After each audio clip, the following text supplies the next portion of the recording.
마태복음 21장 1절부터 17절을 교독합니다. 그들이 예루살렘에 가까이 가서 감람산 벳박에 이르렀을 때에 예수께서 두 제자를 보내시며 이르시되 너희는 맞은편 마을로 가라. 그리하면 곧 매인 나귀의 나귀 새끼가 함께 있는 것을 보리니 풀어 내게로 끌고 오라. 만일 누가 무슨 말을 하거든 주가 쓰시겠다 하라. 그리하면 즉시 보내리라 하시니 이는 선지자를 통하여 하신 말씀을 이루려 하심이라. 일렀으되 시온의 딸에게 이르기를 내 왕이 내게 임하나니 그는 겸손하여 나귀 곧 멍에 매는 짐승의 새끼를 탔도다 하라 하였느니라. 제자들이 가서 예수께서 명하신 대로 하여 나귀와 나귀의 새끼를 끌고 와서 자기들의 겉옷을 그 위에 얹음에 예수께서 그 위에 타시니 무리의 대다수는 그들의 겉옷을 길에 펴고 다른 이들은 나뭇가지를 베어 길에 펴고 앞에서 가고 뒤에서 따른 무리가 소리 높여 이르되 호산나 다윗의 자손이여 찬송하리로다. 주의 이름으로 오시는 이여 가장 높은 곳에서 호산나 하더라. 예수께서 예루살렘에 들어가시니 온 성이 소동하여 이르되 이는 누구냐 하거늘 무리가 이르되 갈릴리 나사렛에서 나온 선지자 예수라 하니라. 예수께서 성전에 들어가사 성전 안에서 매매하는 모든 사람들을 내쫓으시며 돈 바꾸는 사람들의 상과 비둘기 파는 사람들의 의자를 둘러 엎으시고 그들에게 이르시되 기록된 바 내 집은 기도하는 집이라 일컬음을 받으리라 하였거늘 너희는 강도의 소굴을 만드는도다 하시니라. 맹인과 저는 자들이 성전에서 예수께 나오매 고쳐주시니 대제사장들과 서기관들이 예수께서 하시는 이상한 일과 또 성전에서 소리질러 호산나 다윗의 자손이 하는 어린이들을 보고 노하여 예수께 말하되 그들이 하는 말을 듣느냐. 예수께서 이르시되 그렇다. 어린아기와 젖먹이의 입에서 나오는 찬미를 온전하게 하셨나이다 함을 너희가 읽어본 일이 없느냐 하시고 같이 읽습니다. 그들을 떠나 성 밖으로 베다니에 가서 거기서 유하시니라. 아멘.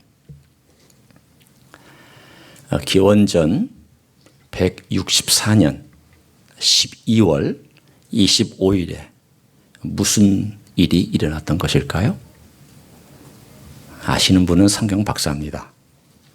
모르시는 것이 당연하죠. 12월 25일 그러면 여러분은 언뜻 생각하실 때 혹시 크리스마스? 라고 생각하시지만 이 날짜는 기원전 164년이니까 예수님과는 아무 상관이 없는 날짜입니다. 예수님 오시기 전에 160여 년 전의 이 사건이죠. 그런데 이 164년 12월 25일 날 일어났던 사건을 지금도 유대인들은 지키고 있습니다. 그리고 요한복음 10장에 보면 예수님도 이 절기를 지켰습니다. 무슨 절기일까요? 어떤 사건이었을까요? 먼저 절기를 말씀드리면 여러분은 안다, 이거 들어봤다 그렇게 얘기하실 거예요. 수전절, 하누카, 유대인들이 등불을 밝히면서 지키고 있는 빛의 절기라고도 하는 수전절이라고도 하는 성전 봉헌일이라고도 하는 이 절기가 12월 25일 날 우리가 묘하게 지키는 크리스마스하고 같은 날짜입니다. 이 날짜는 어떤 유래를 갖고 있을까요? 간단하게 그 역사를 얘기하면 바로 그 164년 몇 년 전에 수리아의 왕인 안티오코스 에피파네스가 거기에 쳐들어와서 거룩한 번제단에서 제사를 드리는 그곳에 제우스상을 딱 갖다 놓고 짐승의 피 중에 특별히 황소와 그리고 염소와 양을만 드리는 그곳에서 돼지의 피로 제사를 드렸습니다. 이것은 단순히 얘기하면 나는 너희들의 제사 무시한다. 너희들 것 없애라. 제우스를 섬겨라. 헬라식으로 모든 걸 바꿔라. 너희들식은 아무 의미가 없다라고 하는 그야말로 하나님께 직접 대항한 사건이었습니다. 그러자 유대인들이 반감을 품고 마음속에 분노가 일어났지만 너무 군대가 세기 때문에 어찌할 바를 모르고 있는 그때에 마띠아라고 하는 시골의 제사장 집안에 그 아버지가 군대를 조직했습니다. 게릴라죠. 뭐 군대를 조직했다고 해봤자 무슨 훈련을 받았겠습니까? 무슨 조직력이 있습니까? 돈이 있습니까? 의기투합한 사람들을 모아다가 게릴라전을 펼치다가 그 아버지가 죽고, 그리고 나서 그 아들, 셋째 아들 유다 마카비라고 하는 자가 아주 뛰어난 전술과 뛰어난 리더십을 발휘해서 게릴라들을 규모를 규합해서 시리아 군들을 이기기 시작을 합니다. 몇 년 동안 이기다가 결국은 예루살렘으로 그 유대 군이 들어와서 성전을 깨끗하게 하고 예루살렘을 회복하고 성전을 깨끗하게 해서 164년, 주전 164년 12월 25일 날 성전을 다시 하나님께 봉헌했던 날입니다. 굉장한 날이죠. 그때 그 유다 마카비가 말을 타고 예루살렘 성의 진군에서 들어가서 예루살렘을 점령합니다. 그리고 들어가서 그는 거기서 성전을 깨끗하게 합니다. 그리고 그가 거기서 사람들의 기대를 받았습니다. 혹시 이 사람이 우리가 기다리던 메시아는 아닐까? 그러나 그는 유다 지파가 아닙니다. 이름은 유다 마카비지만 유다 지파가 아니라 아론 지파 사람입니다. 사독의 계열은 아니지만 다른 계열의 아비아달의 계열의 시골에 있었던 제사장 집안이었습니다. 사람들은 아닐 것이다. 그러나 그의 어떤 정치적인 능력과 군사적인 능력과 그리고 승리를 보면서 혹시 이 사람일 수도 있겠다. 이런 긴가민가한 가운데 그는 전쟁을 치르다가 3년 후쯤에 전사를 하고 맙니다. 그러나 사람들의 머릿속에, 이 뇌리 속에 그때 이후로 너무나도 명확하고 분명하게 메시아가 어떤 종류의 메시아일까에 대한 파라다임을 만들어 놨습니다. 메시아는 앞으로 올 때 말을 타고 예루살렘에 들어와서 예루살렘을 평정하고 성전을 깨끗하게 하며 성전을 깨끗하게 한 다음 평화로운 메시아의 나라를 건설할 것이다. 이 세 가지 그림이 명확하게 그들 속에 잡혔습니다. 누가 그 그림을 그려놨을까요? 유다 마카비라고 하는 역사적인 인물이 그렇게 그려놨습니다. 따라서 그들의 머릿속에는 메시아가 오면 예루살렘을 평화롭게 만들어주며 유대를 평화롭게 만들어주며 유대의 나라에 하나님의 나라를 가져올 것이라고 큰 기대를 했습니다. 자, 그러면 오늘 예수님께서 예루살렘에 들어간 이 장면을 한번 우리가 비교를 해봅니다. 예수님 뭘 타고 들어가셨습니까? 나귀.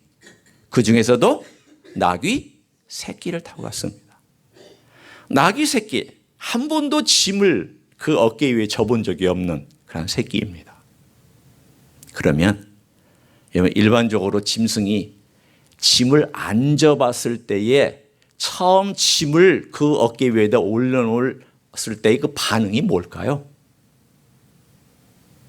반응이 뭘까요? 우리가 안 해봤기 때문에 모르잖아요. 그렇죠? 그렇지만 상식적으로 생각해 봐도 알 수 있는 거예요. 감당하지 않으려고 합니다. 어깨를 들썩들썩거립니다. 거기에 뭔가 올라가 있다는 것 자체가 그에게는 큰 부담이기 때문에 한 번도 짐을 져보지 않은, 이제 막 젖을 떼고 이제는 약간 성인으로 들어가서 짐을 아직 지지 않았던 그러한 나귀의 새끼를 데려다가 예수님이 그에 앉았고 그 나귀를 타고 들어갔습니다. 사람들은 그거에 대하여 조금 이상하다. 왜 메시아가 오면은 정복자처럼 들어가야 되는데 나귀의 새끼를 타고 올라가는 것이 조금 좀 이상하긴 하다. 그들은 하나님의 말씀보다도 마카비라고 하는 사람의 그 이미지 때문에 그렇게 생각을 했을 겁니다. 정복한 왕, 뭔가 치르는 왕. 그리고는 예루살렘에 들어가서 마카비가 한 것처럼 똑같이 어떻게 하셨습니까? 성전을 깨끗하게 하셨습니다. 성전 깨끗하게 했다는 이야기를 오늘 여러분이 읽으셨죠. 그러면서 그들이 기대를 했습니다. 아, 이분이 혹시 우리가 기다리는 그 메시아가 아닐까? 그 메시아가 과연 이분일까? 라고 하는 그 기대감 속에서 그 오늘 이야기가 진행이 됩니다. 그러면 예수님께서 행하셨던 일과 마카비가 보여줬던 그 이야기 사회 가운데에는 어떠한 차이가 있고 비슷한 점이 있는 것일까요? 자, 패턴이 비슷합니다. 일단 억압 가운데 있는 예루살렘과 유대라고 하는 이 나라를 해방시키려고 하는, 어떤 해방인지는 우리가 성경은 나중에 규명해야 되겠지만 해방시키려고 하는 뭔가의 움직임이 있었습니다. 그리고 군중들이 따랐습니다. 한쪽은 말을 타고 한쪽은 나귀를 탔습니다. 따라서 예루살렘 성에 들어 입성했습니다. 또 한쪽도 예루살렘 성에 입성했습니다. 이 한쪽도 성전을 깨끗하게 했습니다. 그리고 예수님도 성전을 깨끗하게 했습니다. 그런데 이 마카비는 죽었습니다. 결국 전장에서 전사했습니다. 그러면 이 메시아는 어떻게 되겠느냐? 오늘 이야기가 바로 그 얘기입니다. 이분은 어떻게 되겠느냐? 이 메시아는 과연 어떤 결과를 맞이하겠느냐? 뭐가 비슷하고 뭐가 차이점이겠느냐? 오늘 본문에 나와 있는 이야기는 그 우리들에게 몇 가지로 암시해 주고 있습니다. 여러분, 왜 예수님께서 예루살렘에 가셔야만 했을까요? 우리는 성경을 읽을 때에 그걸 당연히 생각하죠. 예수님께서 당연히 예루살렘에 올라가셔야죠. 예수님께서 올라가셔서 뭐 십자가 지셔야죠. 이렇게 우리가 단순하게 생각하고 있지만 한번 그 모든 것들을 한번 뒤집어 놓고 한번 생각해 보기를 원합니다. 예수님 이 땅에 오실 때 은밀하게 오셨나요? 자, 여러분에게 제가 묻습니다. 여러분 차례. 예수님 오실 때 은밀하게 오셨어요? 이게 무슨 뜻일까? 지금 이제 머릿속으로 이제 많이 생각하시죠? 은밀하게 정말로 오셨을까? 예수님이 은밀하게 오셨나? 아니면 어떻게 오셨지? 은밀하게 오셨어요? 예, 아닌 것 같은데요. 예, 이게 굉장히 안전한 대답이에요. 아닙니다도 아니고, 아닙니다도 아니고, 아닌 것 같은데, 그럼 빠져나갈 구멍이 있으니까. 예, 아닙니다. 아닙니다. 예, 처녀에게 문제가 아니라 처녀는 개인적으로 찾아왔으니까 은밀한 거죠. 예수님은 공식적으로 천사들의 방바라가 있었고 알림이 있었고, 그리고 동방박사들이 직접 찾아와서 메시아를 찾았을 때에 동방박사 이야기가 이 마태복음 2장에 등장합니다. 그래서 동방박사들이 공식적으로 자기들에게 알려준 그 메시지를 듣고 찾아와서 공식적으로 묻습니다. 당신들의 메시아가 어디 있느냐고. 그러자 2장 3절에 나타난 그들의 반응이 재미있습니다. 헤롯은 고사하고 온 예루살렘이 소동하였다라고 되어 있습니다. 여러분, 오늘 본문하고 좀 비슷한 그러한 구절을 찾을 수 있을까요? 자, 어디에 그 구절이 나옵니까? 몇 절일까요? 이 눈을 빨리 돌려서 찾아보십시오. 비슷한 구절이 어디에 있습니까? 아니요. 10절. 자, 10절을 보세요. 예수께서 예루살렘에 들어가신 온 성이 어떻게 했다고요? 소동했다고 되어 있으면 똑같은 표현을 쓰고 있습니다. 예수님 탄생했을 때에도 예수님은 은밀하게 오시지 않았습니다. 조용히는 왔을지는 몰라도 은밀하게 오신 분 아닙니다. 공식적으로 알렸습니다. 공식적으로 목자들에게도 알렸고, 공식적으로 동방박사에도 알렸고, 공식적으로 동방박사를 통하여 예루살렘에도 알렸습니다. 그러나 온성은 소독만 했을 뿐입니다. 오늘 여기 주님께서 입성하신 때에도 온성은 소독만 했습니다. 이것이 바로 인간이 가지고 있는 메시아에 대한 반응입니다. 그냥 소동하고 지나가는 일이야. 지나가고 나면 또 조용해지겠지. 그럼 뭐 대수로운 일이라고. 메시아야? 에이, 옛날에도 그런 비슷한 사람들이 있었잖아. 시끄럽게 하다가 다 가라앉을 거야. 먼지가 일어나잖아. 먼지가 일어나고 나면 가만히 있으면 돼. 가만히 있으면 쭉 먼지가 가라앉고 또 조용해질 거야. 그러니 신경 쓰지 마. 이런 메시지가 오늘 본문에도 고스란히 나와 있습니다. 예수님은 그럼에도 불구하고 공식적으로 이 땅에 오셨습니다. 그러나 그가 활동할 때에 예루살렘에 와서 잠시 활동하고 갈릴리로 그가 나가신 것은 그가 때가 되지 않았기 때문에, 아직 때가 이르지 않았기 때문에, 그 때라는 것이 뭔가에 대해서 우리가 좀 더 얘기하겠지만 주님은 그 활동 영역을 주로 갈릴리 지역과 이방 땅에서 하시다가 그리고 오늘 우리가 읽은 이 본문 속에서 예루살렘을 향하여 공식적으로 선언하며 들어오고 계십니다. 왜 그럴까요? 내가 너희들이 기대하고 있는 메시아다. 너희들의 그림 속에 들어가든 너희들의 그림 속에 들어가지 않든 나는 성경이 말한 약속한 하나님이 약속한 메시아다라는 것을 공식적으로 드러내주고 있습니다. 왜 이게 중요할까요? 하나님은 예언하지 않는 일을 행하시지 않습니다. 동시에 하나님은 예언한 일을 이루시지 않는 분이 아닙니다. 꼭 이루고야만 합니다. 하나님의 약속이 그대로 이루어지는 것을 그대로 백성들에게 보여주고 나는 약속 지켰다. 나는 너희들의 그림 속에 들어오지 않았다 할지라도 나는 내가 말한 대로 내가 약속한 대로 내가 너희들에게 들려준 대로 나는 약속을 지킨다. 문제는 어디에 있었을까요? 사람들이 자기 보고 싶은 대로만 본다는데 문제가 있습니다.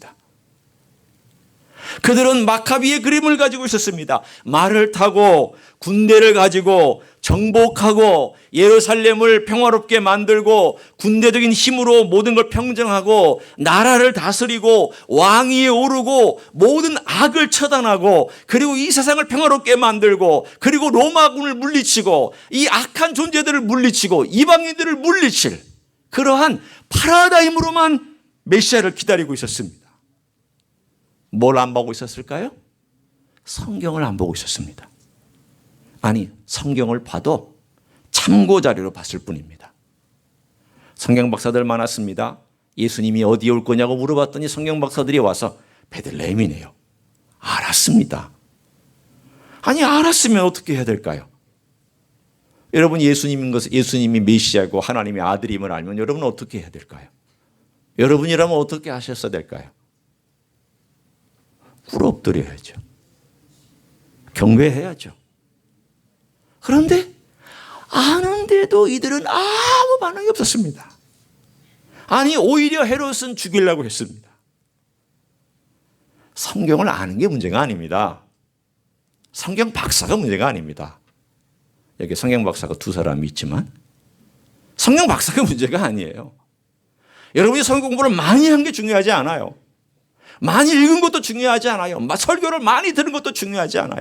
얼마나 제대로 들었느냐예요. 얼마나 제대로 읽었느냐예요. 얼마나 제대로 내 마음속으로 갖고 있느냐예요. 얼마나 제대로 하나님의 시각을 가지고 받아들이고 있느냐예요. 그래서 어린아이 얘기가 계속 나와요. 왜 어린아이 얘기가 18장, 19장, 20장, 오늘도 21장에도 왜 어린아이 얘기가 나올까요? 단순해요. 마태는 다른 모든 내용 가운데 어린아이의 장점을 강조하고 있어요. 어떤 장점을? 그들은 따지는 것이 아니라 내가 믿을 만한 사람이라면 그 메시지를 그대로 받아들인다. 제가 계속 강조했던 메시지예요. receptive. 얼마나 내가 하나님의 음성을 그대로 받아들이려고 하느냐. 오늘 본문에 나와 있는 여러 종류의 사람들이 있어요. 무리들, 순례자들입니다. 대부분 어디서 온 무리들일까요? 갈릴리에서 온 무리들입니다. 예수님께서 제일 많은 시간을 보내셨습니다. 그러니 이들은 예수님이 어떤 기적을 행하셨는지를 꿰뚫고 있습니다. 이분이 올라간다고 그러니까 기분이 좋았습니다. 드디어 우리 갈릴리 출신의 메시아, 갈릴리 출신의 선지자가 예루살렘으로 올라가서 왕위에 올라간다는 것이 너무 좋아서 거기에 옷을 깔고 종려나무 가지를 펼치고 기분 좋게 올라갔습니다. 그리고 며칠 만에 어떻게 돌변했습니까? 그를 십자가에 못 박으라는 군중들이 되었습니다. 그게 인생입니다. 제 아들은 어떤 모습으로 여기 올라갔을까요? 나귀를 가져오라니까 우리 예수님의 말씀에 순종해서 나귀를 데려왔고 새끼도 데려왔습니다. 그리고 겉옷을 거기에 깔고 올라갔습니다. 그들이 기대했습니다. 그들이 기대하면서 바로 전과 그 후에 그들은 뭘 하고 있었을까요? 여러분 아시잖아요. 누가 예수님의 좌우편에 앉느냐, 누가 더 높은 자리에 앉느냐. 여전히 그들은 정복자 예수 그리스도를 머릿속에 그리고 있었습니다. 예루살렘에 올라갔습니다. 예루살렘에 올라갔더니 예루살렘 성은 어떻게 했다고요? 소동했습니다. 시끄러운 일이 또 생겼다고. 시끄러운 일이 나타났다고. 좀 조용히 살고 싶은데 왜 이렇게 시끄럽냐고. 내 삶을 건드리지 말라고. 나는 지금 괜찮아. 만족하고 있어. 나 돈 괜찮아. 나 건강해. 나 이런 대로 살면 괜찮아. 이 땅에서 이렇게 살면 되지. 뭘 이렇게 시끄럽게 하느냐고. 예수 믿는 그런 일도 시끄럽게 하지 말라고. 어디서 많이 들어본 것 같지 않아요? 대제사장들 오히려 예수님의 반대자가 되죠. 거기서 돈 버는 자들 예수님의 상을 뒤집어 엎으니까 우리 원수다. 저 사람이 있는 동안 우리 장사 못한다. 돈 못 번다. 부자 못 된다. 어떻게 하면 좋을까? 오늘 이 관중 속에 유일하게 아무 오점 없이, 아무 편견 없이 예수님을 받아들이고 찬양하는 대상은 딱 한 무리밖에 없어요. 누구죠? 어린아이들이. 오늘 그래서 예수님이 칭찬해 주셨던 거예요. 놔둬라. 저들이 나를 찬송하고 저들이 나를 인정하는 것, 이미 시편의 8편에 얘기하는 것이 아니냐. 하나님께서 어린아이 입을 통하여서 완전하게 해주시지 않았느냐. 오늘 본문에 있는 그대로 너희가 읽어본 일이 없느냐. 그렇다 어린아이와 젖먹이 입에서 나오는 찬미를 온전하게 하였나이다 함을 너희는 읽어본 일이 없느냐라고 하면서 오히려 그들의 찬양을 그대로 받고 계시는 예수님은 둘 중에 하나예요. 이런 찬양을 받을 만한 자격이 있든지 아니면 몽상 가든지 둘 중에 하나예요. 자, 그러면 우리 한번 깊이 들어가 보기를 원합니다. 또 한 번만 예수님께서 이렇게 나귀를 타고 들어가신 것이 정복자로서 들어간 것도 아니요, 마카비처럼 어떠한 능력을 보여주기 위해서 들어간 것도 아니요, 화려하고 멋진 것도 아니요, 편안한 삶을 위해서 들어간 것도 아니라면 뭐 때문일까? 오늘 그 메시지가 나귀의 새끼를 타고 들어갔다는데 오늘 거기에 메시지가 있습니다. 오늘 저는 한 3가지만 같이 살펴보기를 원합니다. 여러분, 나귀가 왜 하나님께서 나귀의 새끼를 선택하셨으며 왜 하나님께서 그것을 오늘 예루살렘을 입성하는 가운데 사용하게 하셨으며 그것이 구약의 사건에 약간의 힌트가 있고 그리고 이미 예언해 놨으며 우리들에게 뭘 메시지로 전하는 것일까?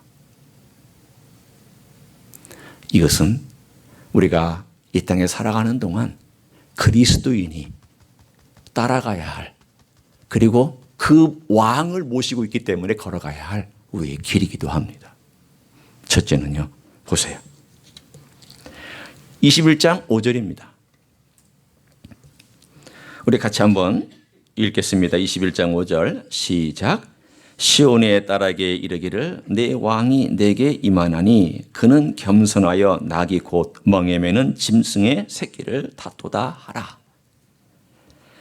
자, 이 나귀 앞에 우리 예수님을 수식하는 형용사가 하나 있습니다. 어떤 말씀입니까? 겸손하다라고 하는 말씀입니다. 겸손하다. 그러면 이 겸손하다, 이 나귀를 탔다는 것이 겸손하다 했으면 겸손이 뭘 의미하는데요? 왕인데 겸손하다. 왕이에요? 왕은 어떻게 해야 돼요? 왕은 겸손하면 안 돼요. 왕은 겸손하면 권위가 안 서요. 왕이 버선발로 내려와가지고 평민의 발을 닦아주면 권위가 안 서요. 왕은 어떻게 해야 돼요? 얘들아, 가서 저 평민의 발을 닦아주거라. 명령하셔야 돼요. 왕은 어떻게 해야 돼요? 왕은 권위를 가지고 자기의 부하들을 시켜서 선을 행하도록 해야 돼요. 가끔 왕이 밤에 시체를 나갈 때에도 부하들을 대동하고 나가서 자기가 평민처럼 가장을 하지만 나중에는 자기를 밝히고 내가 왕인데, 뭐 궁구로 불러들이든 우리 이야기 속에 많이 나오잖아요. 또는 그 자리에서 그 사람에게 큰 보화를 내려서 네가 나를 잘 섬겼으니 내가 너에게 큰 걸 주겠다. 그래서 돈으로 보상을 하든지 지위로 보상을 하든지 놀라운 어떤 것들로 보상을 하지, 왕이 가서 손과 발을 닦겠다는 얘기 들어보신 적 있어요? 왕이 자명해가지고 평민들의 집에, 노예 집에 들어가서 노예의 발을 닦였다는 그런 얘기를 들어본 적 있으세요? 없어요. 그런 얘기는 존재하지 않아요. 그런데 오늘 이 본문에 보면 겸손한데 어느 정도로 겸손하냐면 이분은 왕이지만 자기 자신을 낮추어서 섬기는 데까지 내려왔다는 거예요. 여러분, 겸손은요, 하나님 아버지 앞에서 내가 얼마나 부족한지를 아는 게 겸손이지만 동시에 하나님 아버지 앞에서 내 자신이 낮은 자리로 내려가서 가장 낮은 자리를 섬겨줄 수 있는 것이 또한 겸손이기도 해요. 기독교는 그래서 겸손의 종교라고 얘기를 해요. 기독교는 자기 주장을 하다가도 상대방 앞에서 그 사람이 그걸로 인해서 넘어질 걸 생각하면 자기 주장을 뒤로 물러설 줄도 아는 것이 기독교예요. 군림하다가도 이 군림이 상대방에게 상처가 될 때에는 그 권위를 잠깐 보류할 수도 있는 것이 기독교예요. 내가 아비의 권위가 있지만 아비의 권위를 가지고 있음에도 불구하고 자식이 그것 때문에 깊은 어려움과 상처가 있었을 때에는 그 아버지의 권위를 잠깐 보류하고 그 아이의 낮은 자리까지 내려가 주는 게 기독교예요. 기독교는 낮은 자리까지 내려갈 줄 알아요. 섬길 줄 알아요. 내가 권위가 있으니까 내 권위를 존중해 줘야 된다. 네가 나의 권위를 가지고 날 존중하라. 그렇게 말하지 않아요. 진짜 권위를 가진 자는 낮아질 수 있어요. 왜 내 권위를 존중하라고 얘기할까요? 사실은 권위가 없기 때문이에요. 진짜 권위를 가진 자는 낮아질 줄 알아요. 그게 기독교예요. 오늘 주님께서 가장 높은 권위야. 아니, 예수님이 왜 우리를 섬기러 오셨어요? 천사들 보내면 돼요. 모세에게 보냈던 것처럼, 모세에게 율법을 줬던 것처럼 천사를 통해서 율법 주면 돼요. 그래도 되잖아요. 그래도 엄청난 일이잖아요. 그래도 벌벌벌 떨었잖아요. 그래도 하나님의 영광 앞에 벌벌벌 떨었잖아요. 그런데 정말 새로운 역사가 일어났어요? 아니요. 일어나지 않았어요. 하나님이 심판하시면 되잖아요. 노아 때처럼 8명 남기고. 바로 직후에 타락해버렸어요. 바로 직후에. 그리고 바벨탑 쌓았어요. 하나님이 엘리야처럼 하시면 되잖아요. 불을 내리고 그냥 심판하고 850명 처단하고 악한 지도자들 없애버리면 되잖아요. 아니요. 바로 직후에 엘리야를 죽이겠다고 이세벨이 기세 등등해서 나타나잖아요. 여러분, 기적이나 불이나 지진이나 놀라운 환상이나 놀라운 일들이 사람들의 마음을 감동을 주고 변화시켰을까요? No. 변화시키지 못했어요. 노아의 홍수도 그렇고 모세의 영광과 여호수아가 영광스럽게 데려간 그 땅도 그렇고 엘리야가 그렇게 영광스러운 역사를 했어도 사람들은 한 세대도 안 돼. 그냥 그 앞에서 변해버려요. 그 사람이 사라지면 변해버려요. 왜 그랬을까요? 이 안이 변하지 않는 거예요. 이 안이. 내면이 변화되지 않는 거예요. 내면이 변화되지 않는. 그럼 주님께서 왜 하늘에서 천사를 보내서 할 수 있는 일, 왜 하늘에서 불을 내려서 할 수도 있는 일, 저 하늘에서 다른 멋진 영웅들을 세워서 할 수도 있는 일을 왜 주님이 직접 내려오셔서 겸손하게 나귀의 새끼를 타고 가셔야 됐을까요? 내가 섬기지 아니하면 너희들이 안 변한다는 거예요. 내가 섬겨줘야만 변한다는 거예요. 자식도요, 섬겨야 변하더라고요. 자식도 섬겨줘야 변해요. 사랑을 주고 섬겨줘야지 자식이 변해요. 돌아오는 자식들 가만히 생각해 보세요. 기다려주고 기도하고 섬겨줘요. 사랑을 베풀어요. 자식이 그냥 공것으로 돌아오지 않아요. 네 인생은 네 거니까 네가 알아서 해라. 그건 부모가 아니잖아요. 부모는 그 자식의 영혼이 너무 불쌍해서 안 돼서 너무 안타까워서 기도하고 눈물로 기도하고 어떻게든지 좀 해보려고 하고 돌이키려고 하고 그래서 섬겨주고 참고 인내하고 기다리고 손해보고 갑의 위치에 있지만 을의 위치로 내려와서 내가 무슨 마치 예수 믿기 전에 이런 말 하잖아요. 전생에 내가 무슨 죄가 있어가지고 이런 자식을 낳아서 내가 사느냐고 하고 싶은 말이 여기까지 톡 튀어나오지만 이런 말씀은 안 되지. 예수 믿고 내가 이런 말씀은 안 되지.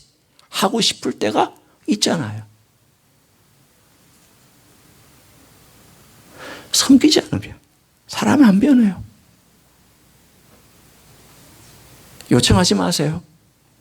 자식이 요청하는 거 아니잖아요. 이미 크면 자식이 이렇게 하라 저렇게 하라 우리 말 못해요. 이제는 자기 인생길 걸어가요. 그러나 사랑으로 섬겨주고 기다려주고 위에서 기도하고 은혜 가운데서 그 아름다운 인생이 되도록 하나님께 부탁하고 눈물로 호소하고 우리 주님께서 그렇게 섬겨주려고 오신 거예요. 그러니 낙이 타고 가셔야죠. 나는 낙이 새끼를 타고 가는 겸손한 왕이다. 내가 다스리려면 말 타고 가는 게 문제겠느냐. 한번 생각해 보세요. 예수님이 이 세상을 다스리려고 생각했다면 왕으로 다스리려고 생각했다면 말이 문제겠어요? 말이 문제겠냐고요. 하늘의 군말을 타고 가시지. 그 영광스러운 불말과 불병거를 타고 가시지. 하찮은 말 따위를 타고 가시겠냐고요. 그런데도 하찮은 말보다 더 하찮은 나귀 중에서도 하찮은 나귀 새끼, 멍에도 매어보지 않은 그 나귀 새끼를 타고 올라간 주님은 섬기러 가시는 거예요. 겸손하게. 두 번째는요, 이분이 왜 이 나귀 새끼를 탔느냐. 호산나라는 찬양 속에 있어요. 호산나라는 것은 우리를 구원하소서, Save us 라는 말이에요. 주님이 구원하러 가시는 거예요. 뭘 어떻게 구원하기 위해서? 로마의 압제에서, 물리적인 세상에서? 아니요, 그것보다 더 큰 문제가 있어요. 사실은 여러분, 보이는 이 세상보다 보이지 않는 세상이 더 커요. 이 우주가 아무리 큰들 보이지 않는 하나님의 세계는 더 커요. 왜? 보이지 않는 하나님의 세계는 이 우주를 감싸고 있으니까 더 커요. 이 우주가 아무리 큰들 하나님의 그 보이지 않는 세계보다 크지도 않아요. 하늘은 항상 이 모든 것들을 덮고 있어요. 이 모든 걸 덮고 있는 그 하늘의 왕이신 예수님께서 우리를 구원하러 내려오셨어요. 그럼 뭐에서부터 구원하러 내려오셨을까요? 겨우 로마라고 하는 그 별것도 아닌 나라로부터 이스라엘을 구원하기 위해서 오셨을까요? 그 별것도 아닌, 그 당시는 최강의 군대를 가지고 있지만 지금 미국과 같이 최고의 첨단의 무기와 최고의 군대를 가지고 있던 로마, 미국, 지금 우리가 볼 때는 대단하지만 주님께서 이게 대단하다고 이거로부터 구원하기 위해서 오신 걸까요? 아닙니다. 이건 두 번째 문제예요. 첫 번째 문제는 뭘까요? 주님은 우주적인 타락과 전 세계적인 죽음의 멸망과 전 우주를 덮고 있는 어둠과 심지어 우리 마음속까지 덮고 있는 이 죄악의 구렁텅이에서부터 우리를 끄집어내 주기 위해서 오신 거예요.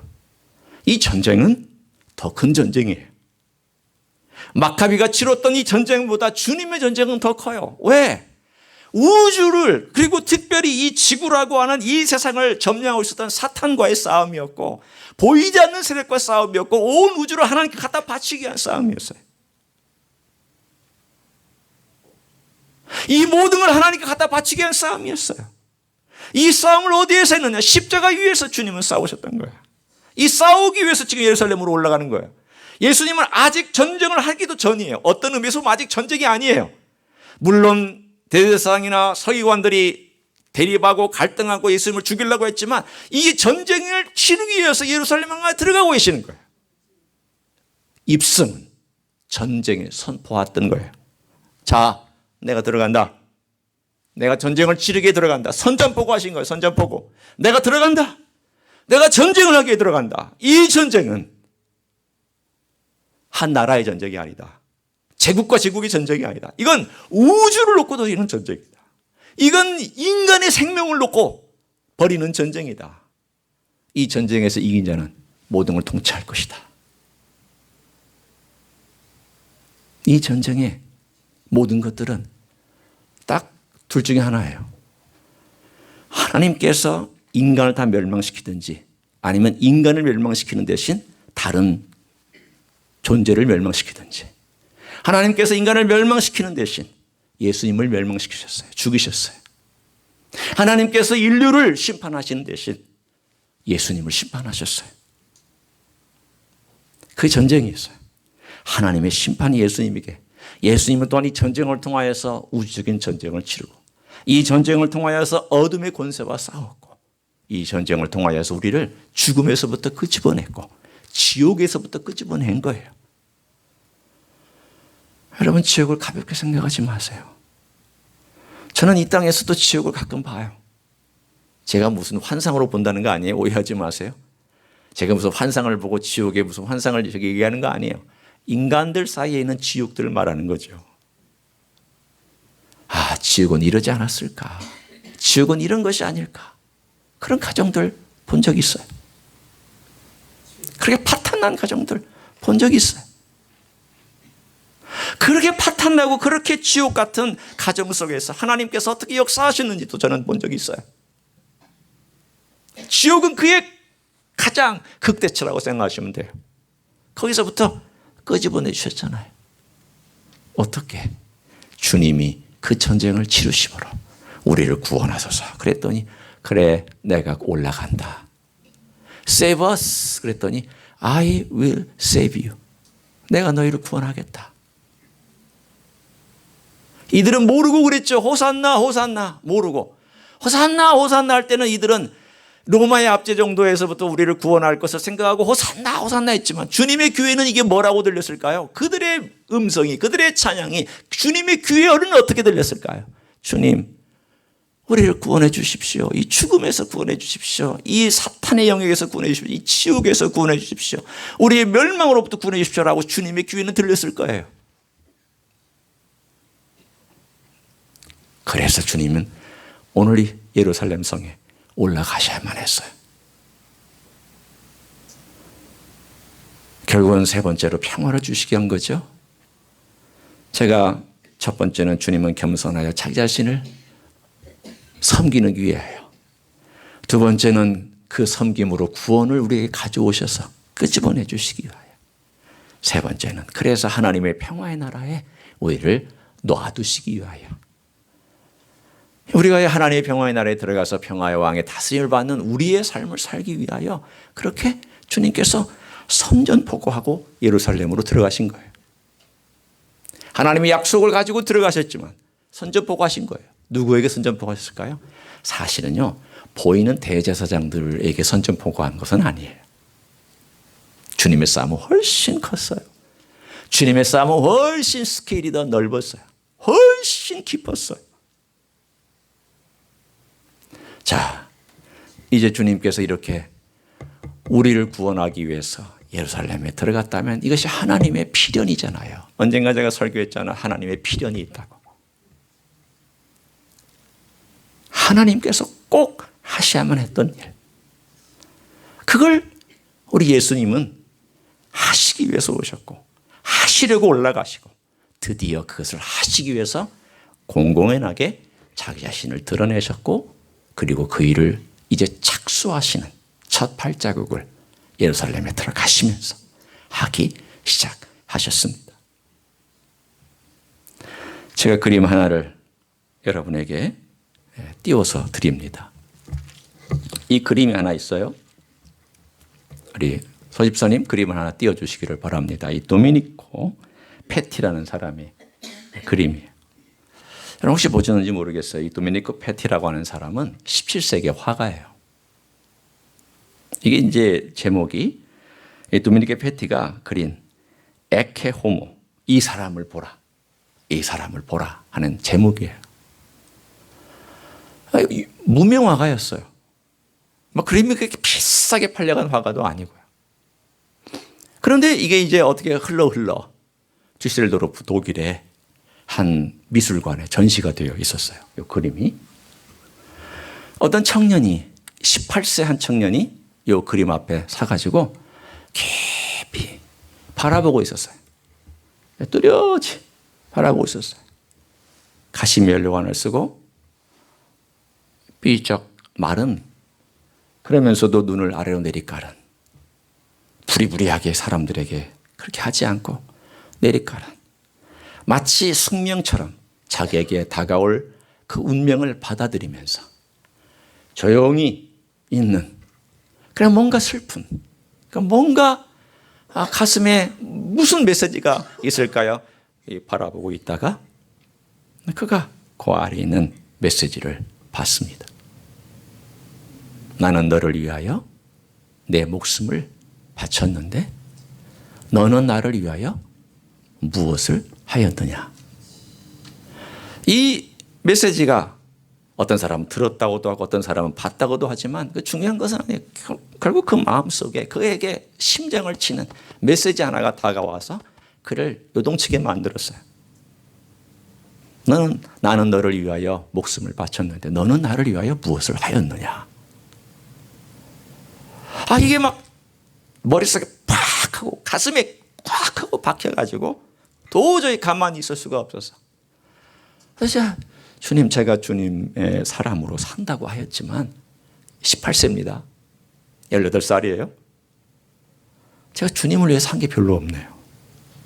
그냥 내 꿈을 따라가려고 열심히 공부하고 유명한 대학 다니고 이 도시 저 도시 가고 백작이었으니까 돈도 많아서 그렇게 제가 살았네요. 그러다가 그의 마음속에 내가 정말 주님을 위해서 뭔가를 해야 되겠다 싶어가지고 그의 인생을 주님께 드렸어요. 그래서 그의 집으로 그의 영지로 도망 다니고 있었던 모라비안 교도들을 불러들여서 모라비안을 교도의 그 교세를 크게 일으켜줬던 진젠도르프라고 하는 사람이 100년 후에 이 17세기 화가의 그림을 보고 18세기에 그 사람이 큰 부흥운동을 경건주의 부흥운동을 일으켰어요. 독일에서. 그래서 얼마 안 있어가지고 요한 웨슬레가 이 모라비안 교도의 영향을 받고 회심을 해요. 그리고 나서는 큰 부흥운동을 일으켜요. 요한 웨슬레가. 그래서 이 düsseldorf에 가면 요한 웨슬레의 동상하고 진젠도르프의 동상이 같이 있다고 그래요. 그리고 그것도 한 100년 후에 우리가 잘 알고 있는 찬송가 311장에 내 너를 위하여 라고 하는 찬송이 있어요. 그 찬송이 프란시스 하버갈이라고 하는 영국의 시인이 이 이야기를 듣고 이 그림을 보고 작사를 했어요. 311장 한번 펴보실래요? 자, 여러분 찬송가 311장을 여러분이 펴보시기를 원합니다. 내 너를 위하여 몸보러 피 흘려 네 죄를 속하여 살 길을 주었다. 널 위해 몸을 주건만 너 무엇 주느냐? 널 위해 몸을 주건만 너 무엇 주느냐? 우리 마지막 찬양으로 이거 할 거예요. 펼쳐놓고 계세요. 어제 제가 제 얘기를 좀 하려고 해요. 어제 우리 교회 와서 이제 봉사하신 분들 바쁘셨잖아요. 뭐 청소도 해야 되고 또 이사 가시는 분 뭐 돕는 분은 또 도와줘야 되고 또 냉장고도 와서 냉장고 옮기는데 안 들어와서 문 뜯고 또 집어넣고 문 또 달고 하는 이 모든 과정 뭐 청소도 해야 되고 하는 과정이 있었어요. 믿었던 형제가 이삿짐 센터 이사를 도와준다고 휙 나가버렸으니 남아있는 남자는 누구밖에 없었을까요? 네, 저하고 장로님밖에 없었어요. 그렇지만 장로님은 또 냉장고에 또 신경을 쓰셔야 돼서 청소를 제가 했죠. 그리고 또 냉장고 문 고치는데 또 뉘었다, 들었다, 옮겼다, 또 다는데 같이 저도 옆에서 재주는 없지만 힘은 써야 되니까. 재주 없는 사람은 힘이라도 써야 돼요. 그래서 집에서도 그래요. 재주는 누가 부리시고 저는 힘만 써요. 네. 그래서 이제 했는데 이제 오후 한 1시, 2시 점심 여기서 같이 먹고 가는데 여기가 아리아리 하더라고요. 제 수술 자국이. 가끔 그런 일이 있어요. 가끔. 그러니까 너무 힘을 쓰면 이게 우리가 이제 힘을 줘서 이렇게 뭘 들어 올리거나 이렇게 뭔가 힘을 주면 배에 힘이 좀 우리는 배심으로 산다고 하잖아요. 근데 배 근육들이 있어요. 이 근육들을 쓰다 보면 좀 과하게 무리하게 썼나 봐요. 어제 아리아리 아픈 거예요. 그러면서 제가 여러분 유리 몸이라고 여러분에게 나 일 시키지 말라는 얘기 하려고 한 거 아니니까 걱정하지 마세요. 네, 그건 아니에요. 근데 어제 제가 가만히 어제 가서 집에서 쉬면서 그런 생각을 했어요. 주님께서 네가 어떤 몸인 줄 아느냐? 네가 어떻게 구원받았는 줄 아느냐? 네가 어떻게 생명을 다시 살림받았는지를 아느냐? 네 몸이 어느 상태까지 갔다가 어떻게 건강해지는지를 알고 있느냐라고 이 찌릿찌릿하는 가운데 저에게 말씀해 주시더라고요.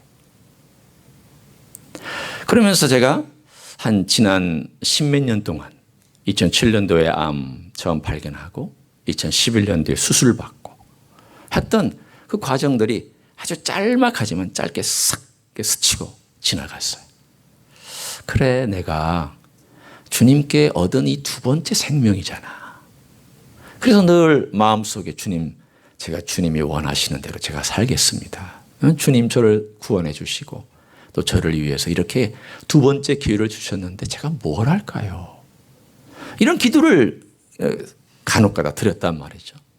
그런데 편하면, 건강하면, 별 문제가 없으면 얼마 전에도 의사를 만나서 피검사를 했더니 완벽합니다. 옛날에 과거에 암 수술을 받았다는 그 수술 외에는 아주 피검사도 완벽하고 건강하고 좋습니다. 그래서 저는 찬양은 했지만 그렇게 리얼하게 와닿지는 않았던 거예요. 제 마음속에. 감사했지만. 여러분 그럴 때 있잖아요. 감사할 때도 감사가 좀 얄팍한 감사가 있고 깊은 감사가 있어요. 얄팍한 감사는 감사하죠. 그런데 깊은 감사는 뭐예요? 감사합니다 이거잖아요. 굳이 표현하자면, 그 느낌을 제가 표현하자면 그때는 감사합니다 이 정도였다가 어제는 감사 황공무지로소이다 그런 마음이었어요. 감사 황공무지로소이다.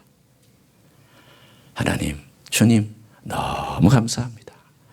살아있는 것도 감사하고 제가 일할 수 있는 것도 감사하고 설교할 수 있는 것도 감사하고 여러 가지 것들 중에 색한 찬스를 주셔서 감사합니다. 주님, 제가 뭘 해야 할까요? 어떻게 할까요? 이 그림을 보면서 내가 설교를 또 준비하면서 내가 너를 위해 목숨을 주었건만 넌 나를 위해서 무엇하느냐 혹은 무엇하였느냐 라는 그 메시지가 이렇게 제 가슴에도 맴돌고 있습니다. 여러분 남은 생에 주님께 뭘 드리고 사시겠어요? 아프면 남을 위해서 기도하셔야 돼요. 건강하지 않으면 남을 위해서 중부기도라도 하실 수 있어야 돼요.